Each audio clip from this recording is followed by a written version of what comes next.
Haleluya. Shalom saudara dikasih dalam Tuhan. Bersyukur kita boleh ada hari ini dengan tidak kekurangan suatu apapun.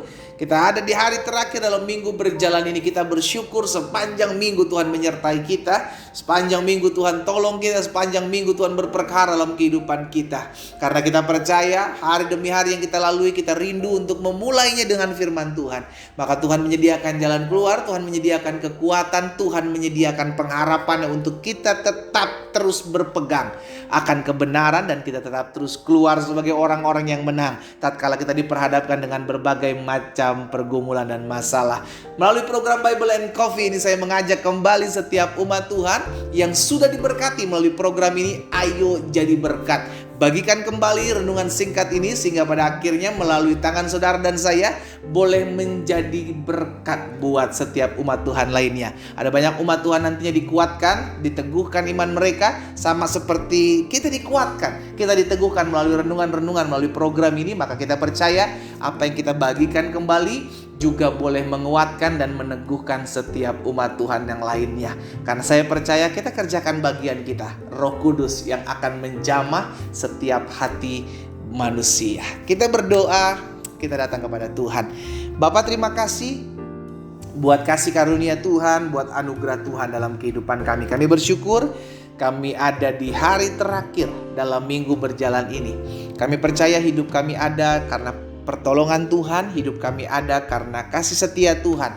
Kami tidak kekurangan suatu apapun yang baik dalam kami mengiring Tuhan. Betul badai masih ada dalam hidup kami, betul pergumulan masih harus kami jalani. Betul ada doa-doa yang sampai hari ini belum kami lihat, tapi kami percaya Tuhan sanggup melakukan jauh lebih besar, jauh lebih dahsyat dari apa yang kami doakan dan bayangkan. Kami rindu firman-Mu. Roh Kudus sampaikan sesuatu bagi kami. Kami percaya hari ini kami akan diberkati oleh firman-Mu. Di dalam nama Tuhan Yesus Kristus kami berdoa. Haleluya. Amin, amin. Puji Tuhan. Saudara dikasih dalam Tuhan, hari ini saya mau membagikan satu kebenaran firman Tuhan tentang sakit hati. Iya kan? Karena kita masih punya hati. Ya kan? Kenapa manusia masih bisa katakan? Karena masih punya hati. Tapi inilah yang menjadi kebenaran firman Tuhan yang akan kita dengar. Dan sikap apa yang harus kita buat tatkala ada kejadian, ada keadaan di luar kita, yang terjadi di luar kita, yang bisa memungkinkan kita untuk kecewa, luka hati, sakit hati, kepahitan. Sikap kita adalah memutuskan untuk tidak sakit hati. Karena sakit hati sudah dikasih dalam Tuhan adalah makanan empuknya setan. Orang-orang yang sakit hati, orang-orang yang kecewa, orang-orang yang luka hati akan gampang dimakan oleh setan. Kenapa saya bilang makan oleh setan? Karena Alkitab bilang iblis berkeliling seperti singa mencari orang yang dapat ditelannya. Iya kan? Nah, kita lihat saudara dikasih dalam Tuhan tentang sakit hati dari kehidupan Saul. Dari kehidupan Saul. Saul ini pembelajaran yang unik ya saudara dikasih dalam Tuhan. Lihat 1 Samuel 18 ayat 7 sampai dengan ayat yang ke-9. 1 Samuel 18 ayat 7 sampai dengan ayat 9. Ketika Daud bersama-sama dengan Saul dan pasukan sedang pulang dari perang, maka datang perempuan, ayat 7, perempuan menari-nari, menyanyi-nyanyi, berbalas-balasan. Katanya apa? Saul mengalahkan beribu-ribu musuh, tetapi Daud berlaksa-laksa. Jadi tujuan perempuan-perempuan ini menyambut, bukan menghina. Iya kan? Bukan bermaksud menghina orang raja kok saudara. Saul kan raja pada saat itu. Bukan bermaksud menghina Saul, sang raja.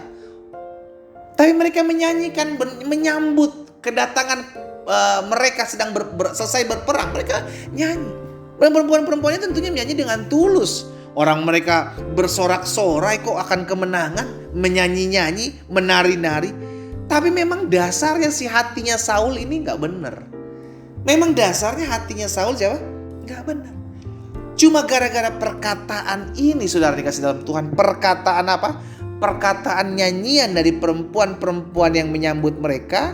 Saul mengalahkan beribu-ribu musuh, tapi Daud berlaksa-laksa. Dampaknya apa? Ayat 8 perhatikan. Lalu bangkitlah amarah Saul dengan sangat. Cuma gara-gara apa? Gara-gara nyanyi. Bayangin saudara. Cuma gara-gara orang datang nyanyi, Tiba-tiba dia sakit hati, dia kecewa, dia marah. Karena perkataan itu menyebalkan hatinya. Perkataan itu menyebalkan hatinya. Sebab pikirnya, ini dia. Jadi ternyata yang menyebalkan itu bukan perkataannya, pikirannya. Saya ulangi sekali lagi.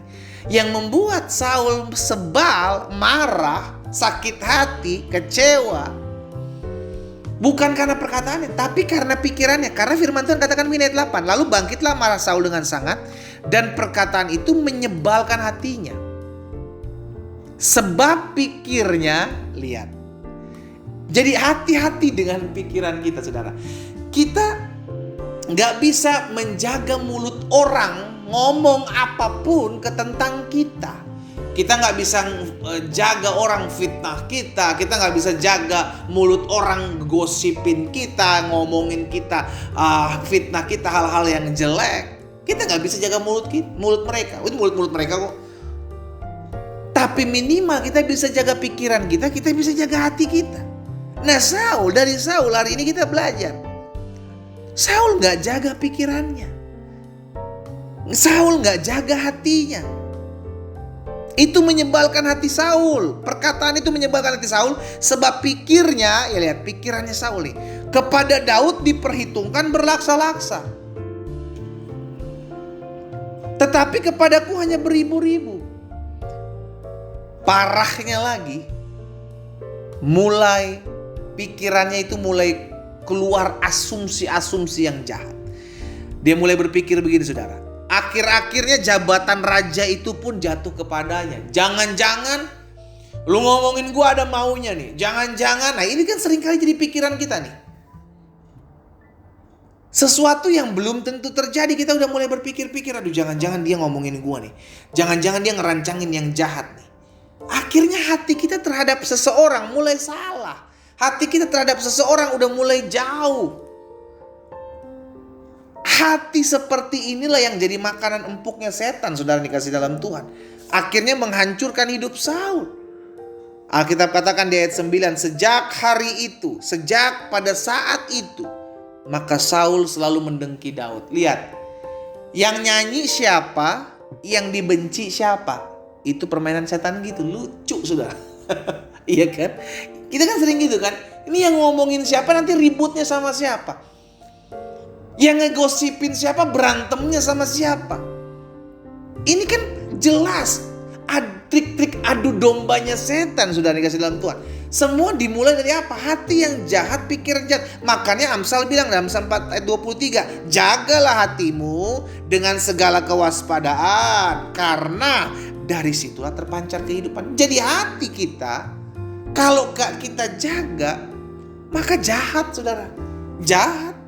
Maka Tuhan Yesus bilang, bukan apa yang masuk ke dalam mulutmu yang menajiskan, tetapi apa yang keluar dari mulutmu itu yang menajiskan. Sebab dari apa yang keluar dari mulutmu itu berasal dari hati. Jadi itu yang menajiskan seseorang, bukan apa yang masuk. Jadi hati-hati sekali, saudara dikasih dalam Tuhan, hati-hati sekali dengan hati kita. Ingat, kita gak bisa jaga perlakuan orang yang terjadi di luar kita tentang kita, gak bisa kita jaga. Tapi kita bisa jaga hati kita untuk tidak membenci dia, untuk tidak sakit hati terhadap dia, untuk tidak kecewa terhadap dia. Kita bisa jaga, dan itu dalam kontrol kita, itu dalam kendali kita. Karena itu pastikan, jagalah hati, jagalah hati. Jangan sampai terpancing, jangan sampai karena keadaan yang di luar, maka respon kita sampai hancur ke dalam hidup kita. Ini yang terjadi dalam hidup Saul. Mulai dari saat itu dia berencana untuk membunuh Daud. Dan apa yang terjadi? Sesuai dengan apa yang dipikirkan Saul. Jangan-jangan nanti kamu yang akan berusaha mengambil takhta kedudukan saya menjadi raja. Sesuai dengan apa yang diimankan Saul, itu yang terjadi. Hati-hati dengan apa yang menjadi pikiranmu. Kalau engkau tidak ingin sesuatu terjadi dalam hidupmu, jangan pernah pikirkan hal itu. Saudara dikasih dalam Tuhan, hari ini kita diingatkan untuk selalu waspada. Ingat, kalau setan tidak bisa menghalang-halangi kita untuk memuji menyembah Tuhan, kalau setan tidak bisa menghalang-halangi kita untuk datang beribadah bersekutu pada Tuhan, maka dia akan menghalang-halangi kita untuk memiliki hati yang bersih, sehingga kita datang kepada Tuhan Bukan dengan hati, tapi dengan mulut, tetapi hati kita jauh dari Tuhan. Itu yang Tuhan tegur dalam kehidupan umat Tuhan. Bangsa ini mendekat kepadaku dengan bibirnya, tetapi hatinya jauh daripadaku. Saudara dikasih dalam Tuhan, mari kita sama-sama jaga hati kita. Apapun yang terjadi di luar kita tidak bisa mempengaruhi hati kita. Karena yang memutuskan untuk terjadi sesuatu dalam hidup kita dan hati kita, itu adalah keputusan setiap kita. Kita berdoa, kita datang kepada Tuhan. Bapa, terima kasih buat firman-Mu hari ini. Kami mengucap syukur. Kami diingatkan selalu untuk selalu jaga hati. Tuhan, ampuni kami kalau hari-hari ini hati kami tidak berkenan kepada Tuhan. Tuhan melihat kedalaman hati kami. Ampuni kami kalau hati kami luka terhadap perkataan orang. Hati kami kepahitan, kecewa dengan perlakuan orang. Hari ini kami sudah tahu kebenaran. Kami tidak mau jadi bulan-bulanannya iblis. Kami tidak mau jadi permainan licik iblis sehingga kami dapat ditelan oleh iblis. Hari ini kami berdoa dalam nama Yesus. Kami patahkan setiap kekuatan-kekuatan, kuasa-kuasa yang mencoba mengotori hati kami. Hari ini kami lepaskan pengampunan buat orang-orang yang kami benci, orang-orang yang menyakiti hati kami, orang-orang yang gosipi kami, orang-orang yang fitnah kami. Kami lepaskan pengampunan bagi mereka dalam nama Yesus. Engkau Allah yang adil. Biarlah ini menjadi bagian kami kerjakan. Kami tidak mau mengotori hati kami. Roh Kudus mampukan kami untuk kami selalu tetap menjaga hati kami dengan segala kewaspadaan. Hamba berdoa buat setiap umat-Mu dimanapun mereka berada. Di dalam nama Tuhan Yesus kami berdoa. Haleluya. Amin. Kita nikmati kopi kita, saudara. Haleluya. Jaga hati kita dengan segala kewaspadaan. Karena dari situlah terpancar kehidupan kita. Tuhan Yesus memberkati kita.